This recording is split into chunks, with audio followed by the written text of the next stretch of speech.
في أعماقنا الإيمان كالجهاد مسوة فإذا القرآن من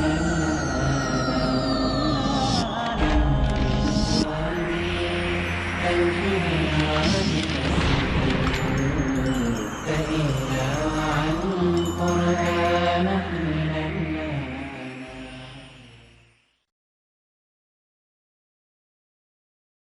الحمد للہ رب العالمین والصلاة والسلام علی سید الانبیاء والمرسلین اما بعد اعوذ باللہ من الشیطان الرجیم بسم اللہ الرحمن الرحیم لو انزلنا هذا القرآن على جبل لرأيته خاشعا متصدعا من خشیة اللہ وتلك الامثال نضربها للناس لعلهم يتفکرون اللہم صلی علی محمد وعلی آل محمد وبارک وسلم رب اشرح لی صدری ویسر لی امری واحلل عقدۃ من لسانی یفقہوا قولی۔ ناظرین کرام، السلام علیکم ورحمۃ اللہ وبرکاتہ۔ قرآن حکیم رب العالمین کا آخری پیغام تمام انسانیت کے نام اور رہتی دنیا تک کے لیے، اب انسانوں کے لیے یہی اللہ رب العالمین کا آخری پیغام ہے۔ ہماری ذمہ داری بنتی ہے کہ ہم اس قرآن حکیم کو دل کی گہرائیوں سے مانیں اور اس کی باقاعدہ تلاوت کریں اور اس کو سمجھنے کی کوشش کریں اور اس پر عمل کرنے کی کوشش کریں اور اس کے پیغام کو انسانیت تک پہنچانے کی کوشش کریں۔ مگر ہمیں یہ بھی جائزہ لینا چاہیے کہ کیا آج تک کبھی ہم نے اللہ کے اس عظیم کلام کو ہماری اپنی زبان میں سمجھنے کی کوشش کی؟ ہم میں سے کتنے لوگ ہیں جنہوں نے قرآن حکیم کا ترجمہ بھی کبھی زندگی میں ایک مرتبہ پڑھا ہو؟ پھر کتنے لوگ ہیں جنہوں نے باقاعدہ قرآن حکیم کی تعلیم حاصل کی ہو تاکہ ہمیں معلوم ہو کہ اللہ رب العالمین ہم سے کیا چاہتا ہے، میرے رب نے مجھے کیا حکم دیا؟ آئیے آپ اور میں بھی جاننے کی کوشش کریں ہمارے رب نے ہمیں کیا حکم دیا، کیا ڈوز اینڈ کیا ڈونٹس ہیں، کن باتوں کا حکم دیا گیا، کن باتوں سے منع کیا گیا، ہم بھی جاننے کی کوشش کریں گے۔ رب العالمین نے اپنے اس کلام کو ہدایت بنا کر ہمیں عطا فرمایا زندگی گزارنے کے لیے، چاہے آپ کی میری انفرادی زندگی ہو یا آپ کی میری اجتماعی زندگی ہو، زندگی کے تمام گوشوں کے لیے رہنمائی قرآن حکیم میں موجود ہے۔ ہدایت تبھی سمجھ آئے گی جب اس کو ہم اپنی زبان میں سمجھنے کی کوشش کریں گے۔ اگر ہمیں عربی نہیں آتی تو سیکھنا چاہیے، اور جب تک یہ ممکن نہ ہو تو قرآن کا ترجمہ، قرآن کی تشریح کو جاننے اور سمجھنے کی کوشش کرنا چاہیے تاکہ ہمیں ہدایت مل سکے۔ وہ جو دعا کرتے ہیں سورہ فاتحہ میں، اہدنا الصراط المستقیم والی دعا، ہم اس صراط مستقیم پر آ جائیں جو رب العالمین نے قرآن حکیم کی صورت میں مجھے اور آپ کو عطا فرمایا۔ ناظرین کرام، آج کی نشست میں انشاءاللہ تعالی ہم قرآن حکیم کی عظمت کو سمجھنے کی کوشش کریں گے، اور یہ عظمت میں اور آپ بیان کرنے بیٹھیں تو ظاہر بات ہے کہ اس کے اندر بہت ہی زیادہ کوتاہی ہو سکتی ہے۔ آئیے رب العالمین نے اپنے کلام کی عظمت کو خود قرآن حکیم میں کس طور پر بیان کیا۔ اللہ رب العالمین نے فرمایا سورۃ الحشر کی آیت نمبر 21 میں، لو انزلنا هذا القرآن على جبل لرأيته خاشعا متصدعا من خشیۃ اللہ۔ اگر ہم اس قرآن کو کسی پہاڑ پر نازل کرتے تو تم دیکھتے کہ وہ اللہ کی خشیت سے، اللہ کے خوف سے دب جاتا، پھٹ جاتا، ریزہ ریزہ ہو جاتا۔ یہ آیت مبارکہ سورۃ الحشر آیت نمبر 21 خود قرآن حکیم کی عظمت پر قرآن کی عظیم ترین آیت ہے کہ اگر یہ کلام اللہ کسی پہاڑ پر نازل فرماتا تو وہ اللہ کی خشیت سے، اللہ کے خوف سے دب کر، پھٹ کر ریزہ ریزہ ہو جاتا۔ ناظرین کرام، کبھی آپ نے بھی غور کیا، کبھی ہم نے بھی غور کیا، ہمارے اس دل پر اس قرآن کا کتنا اثر ہوتا ہے؟ یہ قرآن تو پہاڑوں کو ہلا دے، کبھی ہمارے دل پر بھی اثر ہوتا ہے، کبھی اللہ کا خوف ہمارے دلوں میں بھی پیدا ہوتا ہے، کبھی اللہ کی خشیت سے ہماری آنکھوں سے آنسو بھی بہتے ہیں کہ نہیں؟ یہ بہت بڑا ایک سوالیہ نشان اور لمحہ فکریہ ہے۔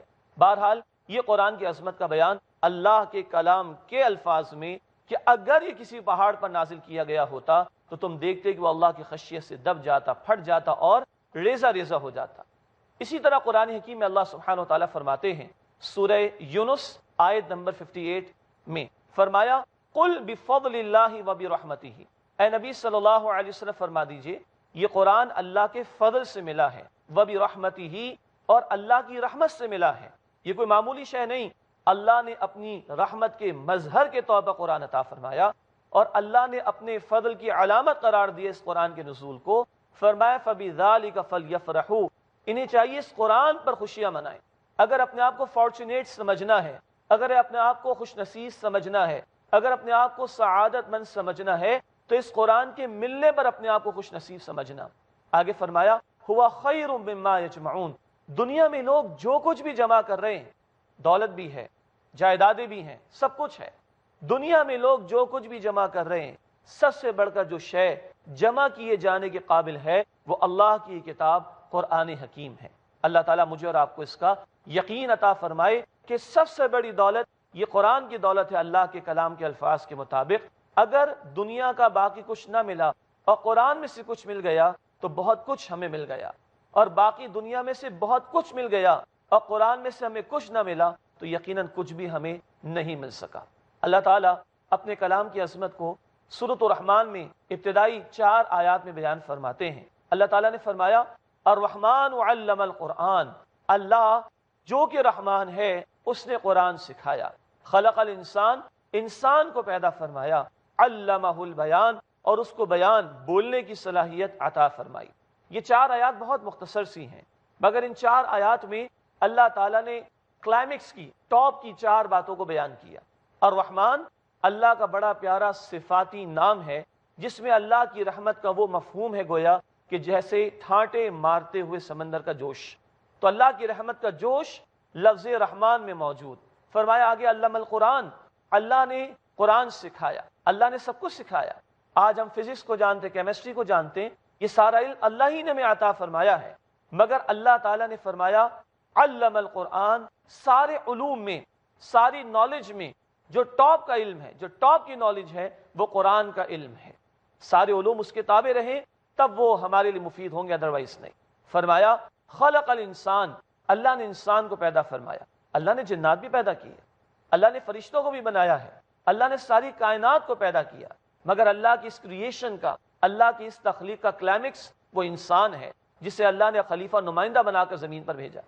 آگے فرمایا علمہ البیان، اللہ نے انسان کو بیان کی صلاحیت عطا فرمائی، بولنے کی صلاحیت عطا فرمائی۔ حالانکہ دیکھنے کی صلاحیت بھی اللہ نے دی، سننے کی بھی اللہ نے دی، ساری صلاحیتیں اللہ نے دی، مگر بہترین صلاحیت جو انسان کو عطا کی گئی، جو اس کو جانوروں سے ڈیفرینشیٹ کرتی، ممتاز کر دیتی ہے، وہ بولنے کی صلاحیت ہے۔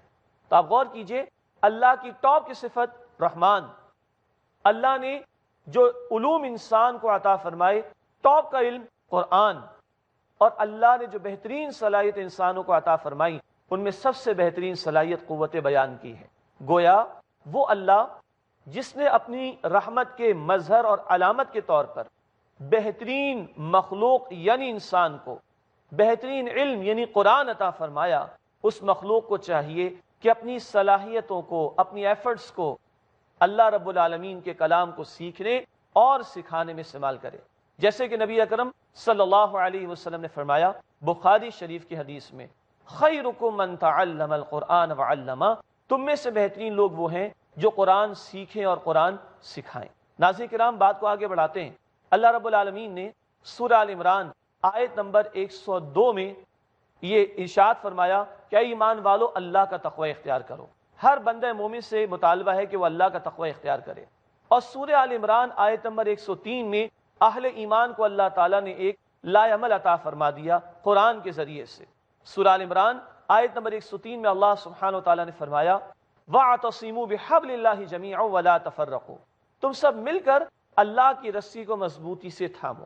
اللہ کی رسی کیا ہے؟ جامع ترمذی اور مسلم شریف کی ایک روایت کے مطابق ہوا حبل اللہ المتین، یہ قرآن ہی اللہ کی مضبوط رسی ہے۔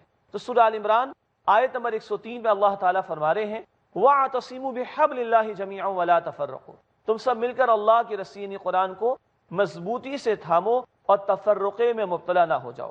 وَاذْكُرُوا نِعْمَةَ اللَّهِ عَلَيْكُمْ إِذْ كُنْتُمْ أَعْدَاءً فَأَلَّفَ بَيْنَ قُلُوبِكُمْ فَأَصْبَحْتُمْ بِنِعْمَتِهِ إِخْوَانًا وَكُنْتُمْ عَلَى شَفَا حُفْرَةٍ مِّنَ النَّارِ فَأَنْقَذَكُم مِّنْهَا كَذَلِكَ يُبَيِّنُ اللَّهُ لَكُمْ آيَاتِهِ لَعَلَّكُمْ تَهْتَدُونَ۔ یہ طویل آیت ہے سورہ آل عمران آیت نمبر 103۔ فرمایا کہ اپنے اوپر اللہ کی نعمت کو یاد کرو۔ 1400 برس پہلے یہ صحابہ کرام کو بھی ارشاد فرمایا گیا کہ جو لوگ ایمان قبول کر چکے تھے، اس قرآن کے ذریعے اللہ نے جو نعمتیں ان کو عطا فرمائیں ان کا بیان ہے۔ وہ اپنے اوپر نعمت یاد کرو اللہ کی، جب تم ایک دوسرے کے دشمن تھے تو اللہ تعالیٰ نے تمہیں بھائی بھائی بنا دیا۔ اور تم جہنم کی آگ کے گڑھے کے قریب پہنچ چکے تھے، اللہ نے تمہیں اس سے بچا لیا، اور اللہ یہ اپنی آیات تم پر واضح فرماتا ہے تاکہ تمہیں ہدایت مل جائے۔ تو یہ قرآن ہمیں جوڑنے والا، یہ قرآن ہمیں گمراہی سے بچانے والا، یہ قرآن ہمیں جہنم سے بچانے والا، یہ قرآن ہمیں ہدایت دینے والا، یہ عظمتیں ہیں جو سورہ آل عمران آیت نمبر 103 میں رب العالمین نے اس قرآن حکیم کے ہمارے سامنے بیان فرمائی۔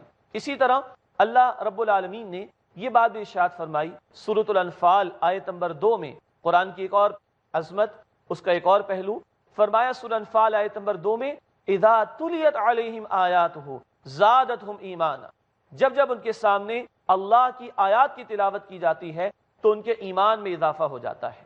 آج ہم اپنے دلوں کا جائزہ لیں، ہم اپنے معاشروں کا جائزہ لیں، ایمان کی کمزوری بہت واضح ہے، عمل کے اندر کوتاہیاں، اللہ کے احکامات کو پامال کرنا، اللہ کی شریعت سے دوری کے روش اختیار کرنا، یہ معمول کی بات ہے۔ وجہ کیا ہے؟ جب ایمان کمزور پڑ جائے، ایمان دلوں کے اندر موجود نہ ہو تو عمل کے اندر کوتاہی پیدا ہوتی ہے، فساد آ ہی جاتا ہے۔ چنانچہ قرآن بتا رہا ہے سورۃ الانفال آیت نمبر 2 میں کہ جب جب ان کے سامنے اللہ کی آیات کی تلاوت ہوتی ہے تو ان کے ایمان میں اضافہ ہوتا ہے۔ ناظرین کرام، یہ اضافہ کیسے ہوتا ہے اس پر ضرور بات ہوگی، مگر اس وقت ہوا ہے ایک مختصر سے وقفے کا۔ امید ہے آپ ہمارے ساتھ رہیں گے۔ آپ سے ملاقات ہوتی ہے اس وقفے کے بعد۔ اقرأ كلام الله داعين السلام علیکم ورحمۃ اللہ وبرکاتہ۔ ناظرین کرام، وقفے سے پہلے ہم بات کر رہے تھے سورۃ الانفال کی آیت نمبر 2 کے حوالے سے، جہاں اللہ تعالیٰ نے یہ ارشاد فرمایا کہ اذا تلیت علیہم آیاتہ زادتہم ایمانا، جب جب ان کے سامنے اللہ کی آیات کی تلاوت کی جاتی ہے تو ان کے ایمان میں اضافہ ہو جاتا ہے۔ یہ قرآن ایمان کو بڑھاتا ہے۔ کہیں یہ غور و فکر کی دعوت دیتا ہے اللہ کی نعمتوں پر، اور انسان جتنا اللہ کی نعمتوں پر، نشانیوں پر، قدرتوں پر غور کرتا ہے اتنا اس کا ایمان بڑھتا ہے۔ کبھی یہ قرآن آخرت کا ذکر ہمارے سامنے رکھتا ہے، جنت و جہنم کا بیان ہمارے سامنے رکھتا ہے۔ جتنا اس کا مطالعہ ہو اتنا جنت کا شوق اور جہنم کا خوف پیدا ہوتا ہے۔ کبھی یہ قرآن پچھلے انبیاء اور رسول کی داستانیں ہمارے سامنے بیان کرتا ہے، جتنا اس پر ہم غور کرتے ہیں تو ہمارے ایمان کے اندر اضافہ ہوتا ہے۔ جتنا ایمان بڑھے گا اتنا عمل کے اندر درستگی آئے گی۔ یہ بھی قرآن کی عظمت کا پہلو کہ ہمارے ایمان میں اضافے کا باعث بنتا ہے یہ قرآن اور اس کی آیات۔ ناظرین کرام، بات کو اور آگے بڑھاتے ہیں۔ ہم قرآن کی عظمت کے حوالے سے بات کر رہے ہیں۔ اب ایک یہ پہلو میں آپ کے سامنے رکھوں گا کہ جب رسول کریم صلی اللہ علیہ وسلم نے آج سے 1400 برس پہلے اس وقت کے عرب اور بدوؤں کے درمیان جو بڑی خستہ حالت میں تھے، جو ہدایت سے دور تھے، دنیا جہاں کی خرابیاں برائیاں جن میں موجود تھیں، ان لوگوں کے درمیان جب نبی اکرم صلی اللہ علیہ وسلم نے دعوت دین کا کام شروع کیا تو آپ نے قرآن حکیم کو بیسک سورس کے طور پر اختیار کیا، آپ نے قرآن حکیم کو بنیادی ذریعے کے طور پر اختیار کیا۔ آئیے اس بات کو بھی قرآن سے جانیں۔ مثال کے طور پر کہیں قرآن کہتا ہے رسول کریم صلی اللہ علیہ وسلم کو سورہ قوف آیت نمبر 45 میں، فذکر بالقرآن من یخاف وعید، اے نبی صلی اللہ علیہ وسلم اس قرآن کے ذریعے تذکیر کیجئے، یاد دہانی کرائیے ہر اس شخص کو جو اللہ کے عذاب کے ڈراوے سے ڈرتا ہو، جس کے دل میں خوف خدا ہوگا، اس قرآن کی یاد دہانی سے، اس قرآن کی ایڈمانیشن سے اس کو خوف پیدا ہو جائے گا۔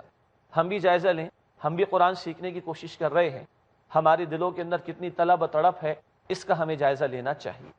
اللہ تعالیٰ ایک اور مقام پر قرآن میں فرماتے ہیں، نبی کریم صلی اللہ علیہ وسلم کو سورہ مریم آیت نمبر 97 فرمایا فَإِنَّمَا يَسَّرْنَاهُ بِلِسَانِكَ لِتُبَشِّرَ بِهِ الْمُتَّقِينَ وَتُنذِرَ بِهِ قَوْمًا لُدًّا، اور اے نبی صلی اللہ علیہ وسلم ہم نے اس قرآن کو آپ کی زبان میں، عربی زبان میں آسان کیا تاکہ آپ اس قرآن کے ذریعے متقین کو بشارت دیں، گڈ نیوز سنائیں، اور جو جھگڑا کرنے والے لوگ ہیں، نہ ماننے والے لوگ ہیں، ان کو ڈرائیں اللہ کے عذاب سے۔ تو یہ بشارت یعنی گڈ نیوز سنانا، اطاعت قبول کرنے والوں کو خوشخبری سنانا، یہ انذار، یہ ڈراوا، یہ وارننگ، یہ قرآن کے ذریعے سے ہوگی، یہ بتایا گیا سورہ مریم آیت نمبر 97 میں۔ اسی طرح تبلیغ کے متعلق قرآن بتاتا ہے سورۃ المائدہ آیت نمبر 67 میں، یا ایھا الرسول بلغ ما انزل الیک من ربک، اے رسول صلی اللہ علیہ وسلم جو کچھ آپ پر نازل کیا گیا ہے اس کی تبلیغ فرما دیجئے۔ تو اس قرآن کے ذریعے تبلیغ ہوگی، یہ بتایا جا رہا ہے رسول کریم صلی اللہ علیہ وسلم کو اور ان کے ذریعے امت کو کہ قرآن کو بیسک سورس کے طور پر اختیار کرنا، دین کی تبلیغ کے لیے۔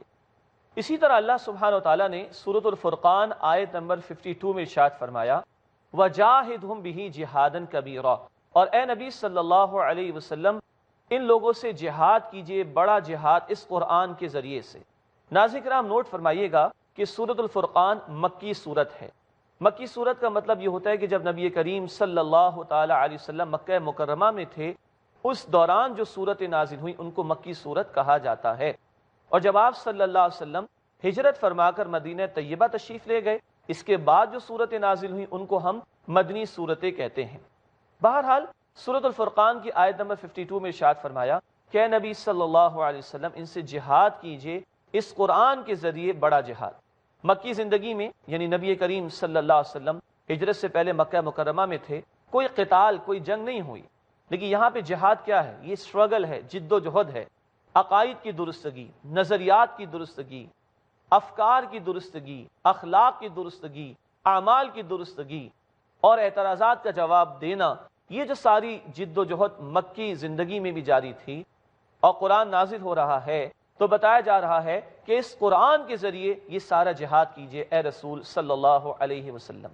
اسی طرح آپ غور فرمائیے، اللہ سبحانہ و تعالیٰ قرآن حکیم میں ارشاد فرماتے ہیں سورۃ الجمعہ آیت نمبر 2، اللہ کے رسول صلی اللہ علیہ وسلم کی 4 بنیادی ذمہ داریوں کا ذکر ہے۔ فرمایا یتلو علیہم آیاتہ ویزکیہم ویعلمہم الکتاب والحکمہ، رسول کریم صلی اللہ علیہ وسلم ان لوگوں پر اللہ کی آیات کی تلاوت فرماتے ہیں اور ان کا تزکیہ فرماتے ہیں اور ان کو احکام کی تعلیم دیتے ہیں اور ان کو حکمت کی باتیں سکھاتے ہیں۔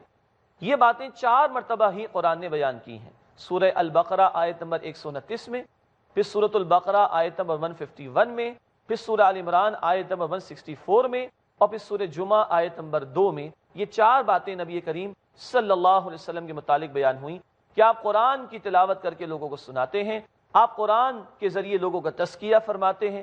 تزکیے کا مطلب ہوتا ہے دلوں کو پاک کرنا، دل میں اللہ اور آخرت کی محبت پیدا کرنا، دنیا کی محبت نکل جائے اور نفس پاک ہو جائے، یہ تزکیہ کہلاتا ہے۔ تو اللہ کے رسول صلی اللہ علیہ وسلم اس قرآن کے ذریعے تزکیہ بھی فرماتے ہیں، آپ اس قرآن کے احکام کی تعلیم دیتے ہیں۔ اللہ فرماتے نماز قائم کرو، رسول اللہ بتائیں گے صلی اللہ علیہ وسلم نماز کیسے قائم کی جائے، تو آپ احکام کی تعلیم بھی دیتے ہیں اور آپ حکمت کی، دانائی کی باتیں بھی سکھاتے ہیں۔ اسی طرح آپ غور فرمائیے، ہم ابو داؤد شریف کی ایک روایت میں پڑھتے ہیں کہ رسول کریم صلی اللہ علیہ وسلم کا جمعے کا خطبہ قرآن کی تذکیر پر، قرآن کے بیان پر مشتمل ہوتا تھا۔ کانا یقرأ القرآن ویذکر الناس، رسول کریم صلی اللہ علیہ وسلم قرآن پڑھتے تھے اور لوگوں کو اس کے ذریعے تذکیر فرمایا کرتے تھے۔ تو یہ میں نے چند آیات آپ کے سامنے رکھی جن کا حاصل یہ ہے کہ تذکیر کا معاملہ ہو یا بشارت کا معاملہ ہو یا انذار کا معاملہ ہو یا جہاد کرنے کی بات ہو یا تبلیغ کا معاملہ ہو یا لوگوں کی تربیت کا معاملہ ہو یا جمعے کے خطبے کا معاملہ ہو، ان سارے مواقع پر ہم دیکھتے ہیں کہ قرآن حکیم کو ہی رسول کریم صلی اللہ تعالی علیہ وسلم نے بنیادی ذریعہ دعوت اور تربیت کے طور پر اختیار کیا ہے۔ ہمیں بھی جائزہ لینا چاہیے، ہم بھی چاہتے ہیں کہ ہماری تربیت ہو، ہم بھی چاہتے ہیں کہ دین کی دعوت دوسروں کو دیں۔ ہمارا قرآن حکیم کے ساتھ تعلق کیسا ہے؟ ہم قرآن حکیم کو کتنا سمجھ کر پڑھتے ہیں؟ ہم قرآن حکیم کے ساتھ اپنے تعلق کو کتنا مضبوط کرنے کی کوشش کرتے ہیں؟ یہ ہمیں سوچنا ہوگا، اور اللہ کرے کہ اس پروگرام کے ذریعے سے ہم اللہ کے کلام کا مفہوم بھی سمجھیں اور اس کے تقاضوں کو جان کر ان تقاضوں پر عمل کرنے کی کوشش کریں۔ ناظرین کرام، اگلی ایک بات جو میں آپ کے سامنے رکھنا چاہوں گا وہ یہ ہے کہ قرآن اتنا عظیم کلام ہے، اتنا عظیم کلام ہے کہ جو شے قرآن کے ساتھ جڑ جاتی ہے اس شے کو بھی اللہ سبحانہ و تعالیٰ عظمت عطا فرما دیتے ہیں۔ مثال کے طور پر قرآن کس مہینے میں نازل ہوا؟ رمضان المبارک میں۔ سورۃ البقرہ آیت 185، شہر رمضان الذی انزل فیہ القرآن، رمضان کا مہینہ وہ ہے جس میں قرآن نازل کیا گیا۔ سارے مہینے اللہ کے ہیں مگر رمضان کا مہینہ افضل کیوں ہے؟ قرآن اس میں نازل ہوا۔ قرآن کس رات میں نازل ہوا؟ لیلۃ القدر میں، شب قدر میں۔ سورہ القدر آیت نمبر 1، انا انزلناہ فی لیلۃ القدر، بے شک اس قرآن کو ہم نے قدر کی رات میں نازل کیا۔ ساری راتیں اللہ کی ہیں مگر شب قدر افضل کیوں ہے؟ قرآن اس میں نازل ہوا۔ ساری زمین اللہ کی ہے مگر حجاز کا علاقہ مقدس کیوں ہے؟ وہاں قرآن نازل ہوا۔ حجاز کا علاقہ مکہ مکرمہ، مدینہ طیبہ، طائف اور اطراف کے علاقے، یہ حجاز کا علاقہ کہلاتا ہے۔ ساری زمین پر یہ مقدس کیوں؟ قرآن اس مقام پر نازل ہوا۔ سارے فرشتے اللہ کے ہیں، مگر جبریل علیہ السلام افضل کیوں ہیں؟ وہ قرآن لے کر آئے محمد کریم صلی اللہ تعالی علیہ وسلم پر۔ سارے رسول اللہ کے ہیں، مگر افضل ترین رسول اور تمام رسولوں کے سردار کون؟ محمد الرسول اللہ صلی اللہ تعالی علیہ وسلم، وہ عظیم ہو گئے۔ ساری امتیں اللہ نے بھیجی، مگر نبی کریم صلی اللہ علیہ وسلم کی امت افضل کیوں ہے؟ قرآن اس کو عطا کیا گیا۔ ناظرین کرام، یہ 6 باتیں میں نے آپ کے سامنے رکھی۔ رمضان کیوں افضل؟ قدر کی رات کیوں افضل؟ حجاز کا علاقہ کیوں افضل؟ جبرائیل علیہ السلام کیوں افضل؟ محمد کریم صلی اللہ علیہ وسلم کیوں افضل؟ اور امت مسلمہ کیوں افضل؟ قرآن کی وجہ سے۔ مگر یہ 6 باتیں یہ تو اللہ کا ڈیسیژن تھا۔ 7ویں بات کیا ہے؟ جو شخص بھی قرآن سے جڑ جائے گا وہ عظیم ہو جائے گا، اس کو عظمت مل جائے گی۔ یہ آپ کے اور میرے اختیار میں ہے۔ اب ہم عظیم ہونا چاہتے ہیں کہ نہیں اللہ کی نگاہوں میں؟ تو قرآن حکیم اس کا ذریعہ ہے۔ خیرکم من تعلم القرآن وعلمہ، بخاری شریف کی حدیث، نبی اکرم صلی اللہ علیہ وسلم نے فرمایا تم میں بہترین وہ ہیں جو قرآن سیکھیں اور قرآن سکھائیں۔ یہ اللہ کا کلام، یہ عظیم کلام، یہ مجھے اور آپ کو عظمتیں دے سکتا ہے۔ جو شے قرآن کے ساتھ جڑ جائے وہ عظمت کی حامل ہو جاتی ہے۔ ہم بھی اگر چاہیں عظمت کا حصول تو قرآن حکیم سے جڑنا ہوگا۔ سوال یہ ہے کہ کیا آپ اور میں اس قرآن کے لیے اپنے اوقات کو فارغ کریں گے اور اس کو جاننے، اس کو سمجھنے اور اس پر عمل کرنے کی کوشش کریں گے؟ تو انشاءاللہ ارادہ کیجئے، نیت کیجئے۔ یہ فہم قرآن کا پروگرام اسی لیے پیش کیا جا رہا ہے کہ ہم اللہ کے کلام کو سمجھیں اور اس کو اپنے عمل میں لے کر آئیں، تاکہ اللہ تعالی ہم سے راضی ہو جائے اور اپنی رحمتیں اور برکتیں اللہ ہم سب کو عطا فرما دے۔ انشاءاللہ آئندہ آپ سے ملاقات رہے گی اور ہم بات کریں گے اس حوالے سے کہ قرآن حکیم کے فہم کے کیا کیا پہلو ہیں اور کیا طریقے ہیں۔ تب تک کے لیے اجازت۔ السلام علیکم ورحمۃ اللہ وبرکاتہ، وآخر دعوانا ان الحمد للہ رب العالمین۔ اقرأ أخيا ورتل القرآن، اصبح بصوتك اسمع